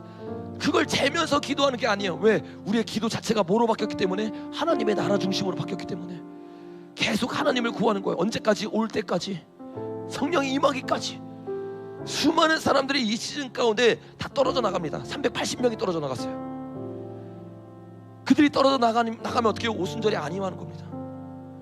이른비 때도 마찬가지인 것처럼 지금 늦은 비 때 주님은요, 마가의 다락방에 120명을 찾고 있어요. 내 인생 내려놓고 주님이 임하기까지 기도하는 자들. 여러분, 그 자들이 기도할 때 주님이 그들의 모든 슬픔과 아픔을 결국엔 치유하실 줄로 믿습니다. 그 다음 장면 보면 이렇습니다. 여러분, 우리가 보기에는 지는 것 같아요. 그러나 우리가 끝까지 진리를 외치고 싸우면 선한 일을 행한 자는 반드시 생명의 부활로 들어가요. 악한 자는 반드시 심판의 부활로 들어갑니다. 이 땅에 일어난 일에 일일배하는 자가 아닌, 우리는 이 땅에서 하나의 미랄이 되기 위한 각오로 싸워야 될 줄로 믿습니다. 그때 다음 장에 보는 것처럼 그리스도께서 첫 열매로 부활한 것처럼 다음에는 그가 강림하실 때 그리스도에게 속한 우리 모두가 흰옷을 입고 주님을 맞이하러 올라가게 될 줄로 믿습니다. 우리 시간 다 같이 한번 일어났으면 좋겠어요. 이런 신앙으로 로마의 네로 황제와 싸웠던 자들이 바로 히브리 기자들의 편지를 받았던 자들이에요. 그들은요, 이 복음의 메시지를 받아들였어요. 구원의 메시지를 받아들였어요. 그래서 가치관이 완전히 이 땅의 것이 아니라 하나님 나라를 위해 목숨을 걸고 인생을 던질 수 있는 하나님의 사람으로 변화됩니다. 누가 그냥 주의 종이라고 말하고 있는 목회자, 뛰어난 사람들, 이런 사람들이 아니라 모든 성도가 변화했어요. 그 중에 누가 있었느냐? 히브리서 11장에 보니까 이렇게 말합니다. 여자들은 자기의 죽은 자들을 부활로 받아들이기도 하며, 또 어떤 이들은 더 좋은 부활을 얻고자 하여 심한 고문을 받되 구차히 풀려나기를 원하지 아니하였습니다. 이 여자들이 누구예요? 신부들입니다. 하나님의 부활을 깨닫고 인생까지도 하늘의 미랄로 내어드릴 수 있는 줄. 여러분, 이 땅 가운데 7년 대환란이 곧 다가옵니다. 7년 대환이 아닐지라도 먼저 우리나라 가운데 심각한 핍박이 실제로 일어날 수 있는 위기 가운데 있습니다. 그것을 두려워 도망치는 자들이 아니라 하나님의 미랄이 되는 교회 되기를 예수님의 이름으로 축복합니다. 그리고 더 나아가 회개와 용서함 가운데 강주에 묶여있던 땅을 풀어야 될 줄로 믿습니다. 그래서 이 시간 우리가 두 소리를 두고 한번 기도할 때, 성령님, 우리가 먼저 그 십자가로 돌아가게 하여 주시옵소서. 주와의 첫사랑을 회복하게 하여 주시옵소서. 그래서 묶여있던 땅을 풀 수 있는 다윗의 세례에게 하여 주십시오. 우리 마음으로 주의 은혜와 외치고 기도합니다.